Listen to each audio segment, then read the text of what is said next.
compassionate, and inspires those around him with his dedication and passion for learning. Academically, this young man truly is remarkable. He has excelled at near perfection in the most rigorous classes offered here in Kings Park High School and has achieved nearly perfect scores on every advanced placement class he has taken. According to his guidance counselor, he's the only senior she's ever had that sought classes outside of school to satisfy his thirst for learning, and this past year enrolled in a high-level mathematics course offered through Columbia University's honors program.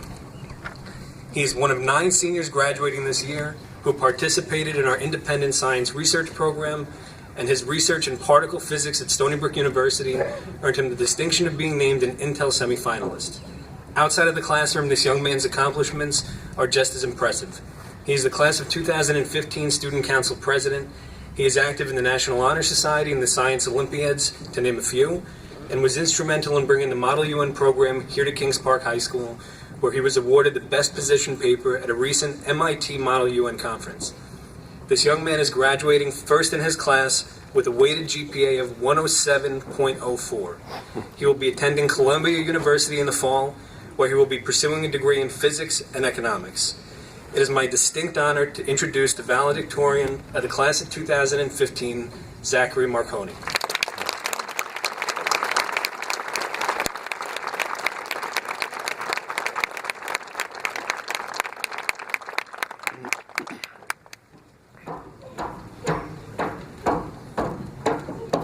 Hopefully nothing else is going to come alive during this speech. Alright, so to start off my graduation speech, I think that we need to look to the future.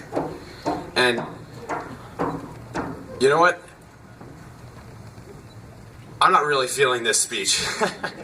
Give me 1 minute. God.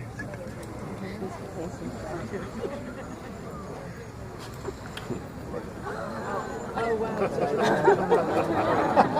Get it on a plane, baby. That's your son? Oh, my God.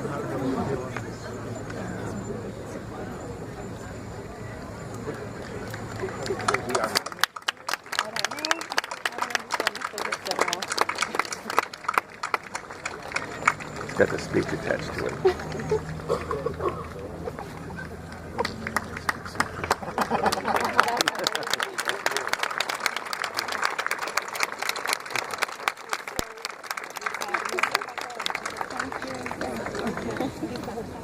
Thank you. Thank you very much. So something did come alive during that speech. I feel much better with this one. So first, I want to thank Mr. Tiu, who is operating the drone that delivered this speech. He works at Comac Mathnasium, which I recommend. If you have any students that need any assistance in math, you better send him his way. As you can tell, he's quite adept in the technical sciences. So the reason why I had a drone deliver this additional speech is that I wanted to use it as a symbol for what the future could represent.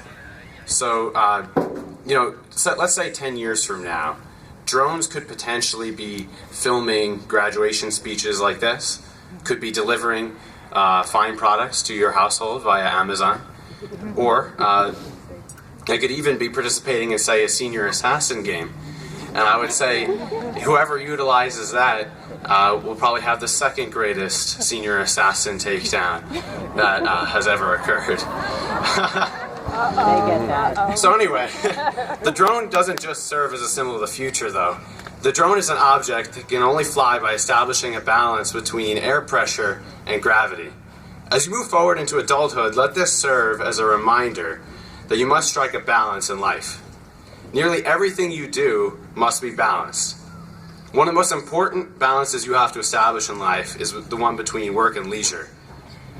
Now, the graduating class of 2015 is made up of a very diverse group of students. I want to talk right now to the people who work very hard. This characteristic deserves great praise, and you'll undoubtedly attain great successes in life. I just want to remind you, though, take the time to relax and always enjoy the wonders of life ahead of you.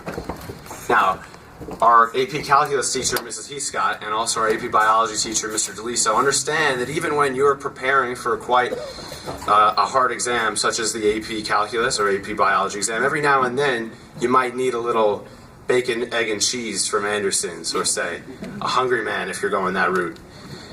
But you know, just as like bacon or a Hungry Man, if you eat too much of that, don't expect to have very high life expectancy. So in short, be sure to seize the day, but don't let the day seize you. Second point that I want to drive home is that you always have to take action. Never become plagued by lethargy. I've known too many people who, for reasons of self-doubt or let's say personal laziness, do not take advantage of the opportunities presented to them.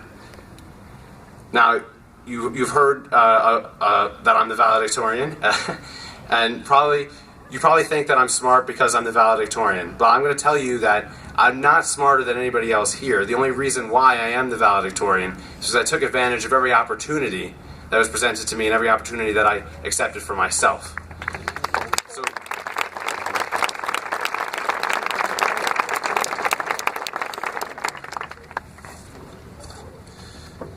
in life, you have to be the architect of your own destiny and take every available action. If you wait for a goal to fulfill itself, it will never come to fruition. So the drone embodies this lesson as well. When I was writing my graduation speech, I was saying to myself, you know what would really drive that home? If I could use Mr. TU's drone to deliver that speech. And you know what? Instead of getting rid of that idea saying that's not going to happen, that's impossible, I said, I'm going to do it. And you just saw it about 30 seconds, 1 minute ago, whatever.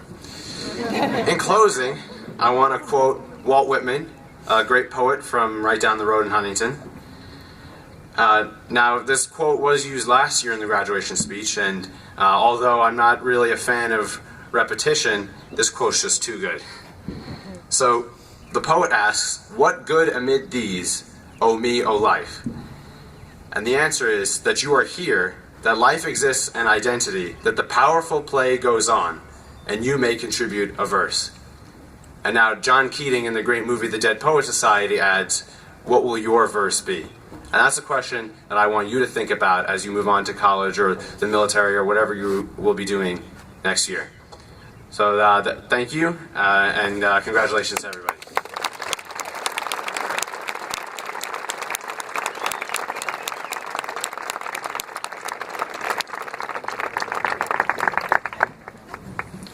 Good evening. For those of you that don't know me, my name is Lino Bracco, the principal